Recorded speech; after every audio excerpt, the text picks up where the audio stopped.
Hello, നമസ്കാരം. ഞാനിന്ന് വന്നിട്ടുള്ളതേ നമ്മൾ 2 ദിവസമായിട്ട് സോഷ്യൽ മീഡിയയിൽ കണ്ടുകൊണ്ടിരിക്കുന്ന ഒരു ന്യൂസിനെ കുറിച്ച് പറയാൻ വേണ്ടിയിട്ട് തന്നെയാണ് കേട്ടോ. മറ്റൊന്നല്ല, നമ്മുടെ ദിയ കൃഷ്ണയുടെ ഓബയോസി എന്ന ജ്വല്ലറി സ്ഥാപനത്തിൽ 69 ലക്ഷം രൂപ തട്ടിപ്പുമായിട്ട് നമ്മൾ സോഷ്യൽ മീഡിയ തുറന്നു കഴിഞ്ഞാൽ ഇൻസ്റ്റാഗ്രാം ആയിക്കോട്ടെ, ഫേസ്ബുക്ക് ആയിക്കോട്ടെ, യൂട്യൂബ് ആയിക്കോട്ടെ, ഇതിൽ ഈ ഒരു ന്യൂസ് മാത്രമേ ഉള്ളൂ ഇപ്പോൾ 2 ദിവസം, ഇന്നലെ മുതൽ ഈ സമയം വരെ.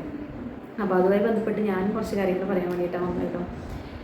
ഞാൻ ദിയേൻ്റെ എല്ലാ വീഡിയോസ്, അതായത് യൂട്യൂബ് ചാനൽ തുടങ്ങിയ സമയത്തുള്ള അങ്ങനെ ദിയേനെ വലിയ അറിവൊന്നുമില്ല. മീൻസ് അശ്വിനായിട്ട് ദിയേൻ്റെ കല്യാണം കഴിഞ്ഞതിന് ശേഷമാണ് അവരുടെ കുറേ വീഡിയോസ് ഞാൻ കണ്ടിട്ടുള്ളത്.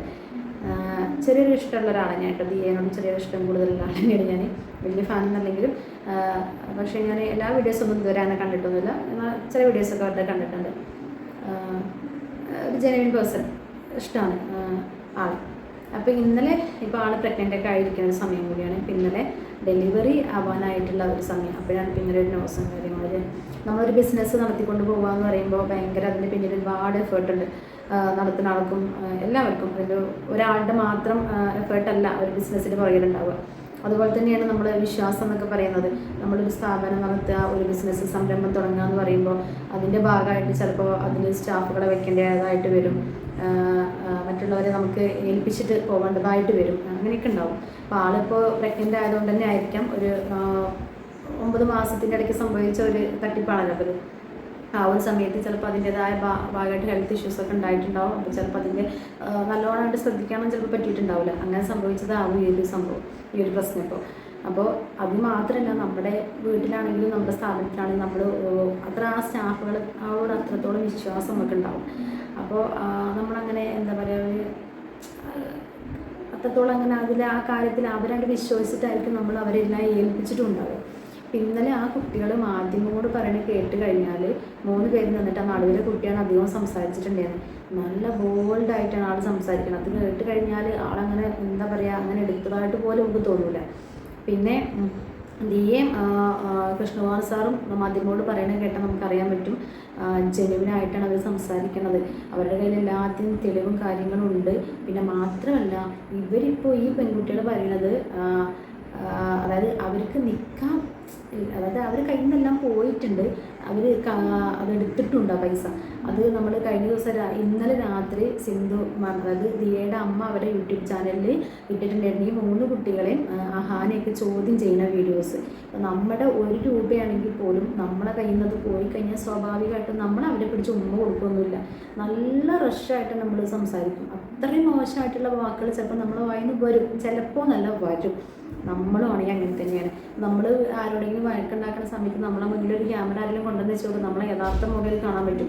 എവിടുന്നൊക്കെയാണ് എന്തൊക്കെ തെറികളാണ് വരാൻ പോകുമ്പോൾ നമുക്ക് പറയാൻ പറ്റില്ല, അല്ലേ? നമ്മളൊരു ബസ് കയറി, ഒന്നുമില്ല, നമ്മളൊരു ബസ് കയറി കഴിഞ്ഞ് നമ്മൾ ബസ്സുകാർക്ക് പൈസ കൊടുത്തിട്ട് 2 രൂപ അവർ തരാതിരുന്ന് കഴിഞ്ഞാൽ ആ കണ്ടക്ടർ അന്ന് പ്രാപിയിട്ടുണ്ടാവും, ഇല്ലേ? സത്യമാണ്. ഇതൊക്കെ മനുഷ്യൻ്റെ യഥാർത്ഥ മുഖങ്ങളാണ്.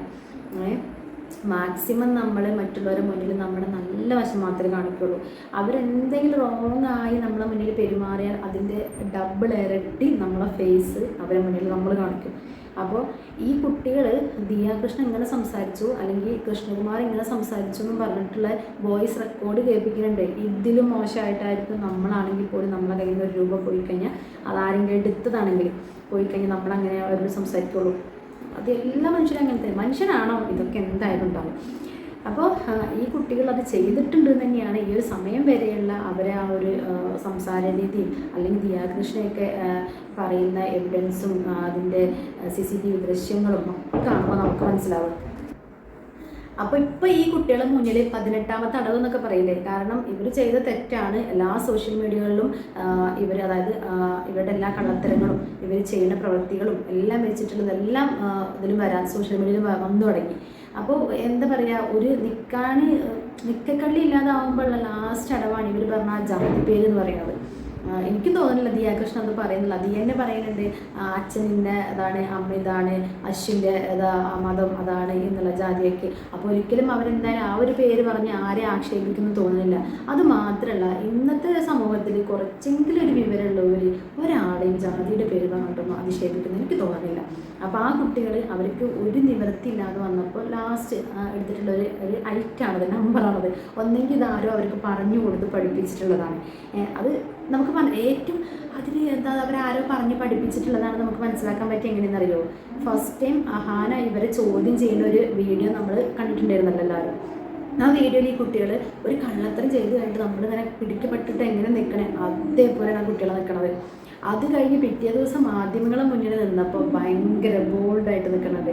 അപ്പോൾ അതിന് പിന്നിൽ തന്നെ ആരോർക്ക് എന്തോ ഒരു മോട്ടിവേഷൻ കൊടുത്തിട്ടുണ്ടെന്നുള്ള ഉറപ്പാണ്. അപ്പോൾ എന്തായാലും ദിയൻ്റെ ഫാമിലിനും കൂടെ ആയിരിക്കും ഈ ഒരു കാര്യത്തിൽ എല്ലാവരും എന്നുള്ളതാണ് പറയാനുള്ളത്. എന്തായാലും ഈ കുട്ടികളത് എടുത്തിട്ടുണ്ടെങ്കിൽ അതിനുള്ള തക്ക ശിക്ഷ അവർക്ക് കിട്ടാം. കാരണം ജെന്യുവിനായിട്ട് വർക്ക് ചെയ്യുന്ന ഒരുപാട് പേര് ഒരുപാട് സ്ഥാപനങ്ങളിൽ വർക്ക് ചെയ്യുന്ന ഒരുപാട് കുട്ടികളുണ്ട്. അവരെയും കൂടിയാണ് ഇതൊക്കെ ബാധിക്കാൻ വേണ്ടി പോണത്. ഇപ്പോൾ ഓരോ ഓണേഴ്സും ഇതൊക്കെ എല്ലാവരും ഇത് കണ്ടിട്ടുണ്ടാവും. അപ്പോൾ അവരൊക്കെ ഉള്ളിൽ ഇപ്പോൾ പേടിയായിരിക്കും ഉണ്ടാവുക. അതായത് അത്രത്തോളം ജെന്യുവിനായിട്ട് 100% കമ്മിറ്റ്മെൻറ്റോട് കൂടി വർക്ക് ചെയ്യുന്ന പല സ്ഥാപനങ്ങളിലും പല ജോലിക്കാരുണ്ട്. അവരൊക്കെ ഇപ്പോൾ എന്തായിരിക്കും, അവരൊക്കെ കാണുമ്പോൾ മറ്റുള്ളവർക്ക് ഇപ്പോൾ ഒരു ഉള്ളിൽ ഇവരിങ്ങനെ ചെയ്യുമോ അങ്ങനത്തെ ഒരു പേടി ഇപ്പോൾ ഉണ്ടാവും. ഇവർ കാരണം ഇപ്പോൾ അതാണ് ഇല്ലാതായത്. സത്യസന്ധമായി വർക്ക് ചെയ്യണേ ഇത്. പിന്നെ ആ കുട്ടികൾ പറയുന്നുണ്ട് വേറെ ഐഡിയ, ഞങ്ങൾ 3 പേര് ഒരുമിച്ച് പോകാൻ നിന്നപ്പോൾ അതിൻ്റെ റിവഞ്ചാണെന്നുള്ളത്. ഇന്നത്തെ കാലത്ത് ജോലിക്ക് ആളെ കിട്ടാനാണ് ബുദ്ധിമുട്ട്. ഇപ്പം ഞാനൊരു സ്ഥാപനത്തിൽ നിന്ന് ഇറങ്ങിപ്പോയി കഴിഞ്ഞാൽ അതിൻ്റെ തൊട്ടടുത്ത ദിവസം തന്നെ അവിടെ വേറെ ആൾ ജോലിക്ക് വരും, അവിടെ ജോലി ചെയ്യാനും തുടങ്ങും ഇല്ലേ? സാലറി കിട്ടുന്ന ഏത് ജോലിക്കും, മാന്യമായിട്ടുള്ള ഏത് ജോലിക്കും ആരെയും കിട്ടും. അതൊക്കെ അവർ വെറുതെ പറയണതാണ്. അവർ 3 പേരും ഇറങ്ങിപ്പോയതിൻ്റെ റിവഞ്ചാണ് ദിയാകൃഷ്ണ തീർക്കണേന്ന്. അവർക്ക് ജോലിക്കാരെ കിട്ടാൻ ബുദ്ധിമുട്ടുണ്ടോ? ഇല്ലല്ലോ. ഏത് സ്ഥാപനം ആയിക്കോട്ടെ, നമുക്ക് അവിടെ ഇഷ്ടമില്ലെങ്കിൽ നമ്മൾ ഇറങ്ങിപ്പോയി കഴിഞ്ഞാൽ നമുക്കും വേറെ ജോലി കിട്ടും, അവർക്ക് വേറെ സ്റ്റാഫിനെ കിട്ടും ഇല്ലേ? നമ്മളവിടെ നിന്ന് ഇറങ്ങി തൊട്ടടുത്ത ദിവസം നമ്മൾ വേറെ ജോലി അന്വേഷിക്കും, നമുക്ക് കിട്ടും. നമ്മളിവിടുന്ന് പോയ ആ സ്ഥാപനത്തിൽ തന്നെ അവർ വേറെ ജോലിക്കാർക്ക് ഇൻ്റർവ്യൂ കൊടുക്കും, അവിടെ ജോലിക്കാരെ കിട്ടും. അപ്പോൾ ഇതൊക്കെ എന്താ പറയുക അന്യായമായ കാര്യങ്ങളാണ് ആ കുട്ടികൾ പറയുന്നത്. പിന്നെ പറയണത് എന്താ പറയുക, ജാതിയുടെ പേര് പറയുന്നുണ്ട്. അതേപോലെ തന്നെ ദിയാകൃഷ്ണൻ, കൃഷ്ണകുമാർ സാറൊക്കെ ഇവരെ മോശമായിട്ട് ഇവരോട് സംസാരിച്ചു, ഭീഷണിപ്പെടുത്തി, ദേഷ്യപ്പെട്ടു, തെറി വിളിച്ചു എന്നൊക്കെ പറയുന്ന റെക്കോർഡ് കേൾപ്പിക്കുന്നുണ്ട്. ഇതൊക്കെ തന്നെ അവരെ കയ്യിൽ തെളിവുള്ളൂ. ഇതിനപ്പുറത്തെ ദേഷ്യം നമ്മളാണെങ്കിലും പറയും നമ്മുടെ കയ്യിൽ നിന്ന് പൈസ പോയി കഴിഞ്ഞാൽ. ഇപ്പം ഞാൻ പറഞ്ഞല്ലോ, നമ്മുടെ കയ്യിൽ നിന്ന് ഇപ്പം നമ്മൾ പുറത്ത് പോയിട്ട് എന്തെങ്കിലും സാധനങ്ങളൊക്കെ ഷോപ്പിംഗ് കഴിഞ്ഞ് വന്നിട്ട് വീട്ടിൽ വന്നാൽ കണക്ക് കൂട്ടുന്ന പരിപാടി മിക്ക ആളുകൾക്ക് ഉണ്ടാവും. ആ കണക്ക് കൂട്ടുന്ന സമയത്ത് ഇതൊരു 5 രൂപ എവിടെയോ പോയിട്ടുണ്ടല്ലോ, ഇത്ര രൂപ ചിലവായി, ഇത്ര ബാലൻസ് നമ്മുടെ കയ്യിൽ ഇത്ര ഉണ്ട്, പക്ഷെ ഒരു 5 രൂപേൻ്റെ കുറവുണ്ടല്ലോ, ഇത് എവിടെ പോയത്? ഞാൻ എൻ്റെ കാര്യം പറഞ്ഞു, അങ്ങനെ ചിന്തിച്ചിരിക്കും. നമ്മൾ സാധനം വാങ്ങിയിട്ടാണ് പോയതെങ്കിൽ ഒരു പ്രശ്നം ഉണ്ടാവില്ല. പക്ഷെ ആ 5 എവിടെ പോയി? അപ്പോൾ ലാസ്റ്റ് കണക്കൂട്ടും, ഇന്ന സ്ഥലത്തുണ്ടല്ലോ, അപ്പോൾ നമ്മൾ ഓക്കെയാണ്. പക്ഷെ അതല്ലാതെ നമ്മുടെ കയ്യിൽ നിന്ന് പോയി കഴിഞ്ഞാൽ നമ്മളതിങ്ങനെ ആലോചിച്ചുകൊണ്ടിരിക്കും. അപ്പോൾ അതേപോലെ തന്നെയാണ് നമ്മൾ തുടങ്ങുന്ന ഒരു സ്ഥാപനത്തിൽ നിന്ന് നമ്മൾ അധ്വാനിച്ച ഒരു പൈസ ഒരാളെടുക്കുക എന്ന് പറയുമ്പോൾ മാക്സിമം നമ്മുടെ ഒറിജിനൽ ഫേസും അല്ലെങ്കിൽ നമ്മുടെ ഉള്ളിൽ നിന്ന് വരുന്ന വാക്കുകളും എല്ലാവരും കേൾക്കും. അതിലൊന്നും ഒരു അത്ഭുതമല്ല. ദിയ അത്രയും പറഞ്ഞോ, ഇവരാണത് പറയണേ, എന്താ അവരൊരു സെലിബ്രിറ്റിയാണ് അല്ലെങ്കിൽ അവർ ഒരു സോഷ്യൽ മീഡിയയിലെ വർക്ക് ചെയ്യുന്ന ആളാണെന്ന് പറഞ്ഞിട്ട് അവർ മനുഷ്യരല്ലേ, അവർക്കും ദേഷ്യവും വാശിയും എല്ലാതും അവർക്കും ഉണ്ടാവില്ലേ? ഒക്കെ ഉണ്ടാവും. നമ്മളോട് ഒരാൾ എങ്ങനെയാണോ പെരുമാറുന്നത് അതിനനുസരിച്ചായിരിക്കും നമ്മൾ ആളോട് പെരുമാറി. സ്നേഹമാണോ സ്നേഹമായിട്ടായിരിക്കും, ദേഷ്യമാണോ ദേഷ്യത്തോടെ തന്നെ ആയിരിക്കും. അവർ തെറിയാണോ പറയുന്നത് ചിലപ്പോൾ അതിനപ്പുറത്ത് തെറി നമ്മളും പറയും. അപ്പോൾ എന്തായാലും ദിയാകൃഷ്ണയുടെ ബയോസി എന്നുള്ള ആ ഒരു കളക്ഷൻസൊക്കെ ഞങ്ങളുടെ ഇടയ്ക്കൊക്കെ കാണുന്നതാണ്. ഞാൻ മക്കളൊക്കെ ഇരുന്ന് നല്ല കളക്ഷൻസാണ്, നമ്മളിതൊരു പർച്ചേസ് ചെയ്തിട്ടില്ല കേട്ടോ.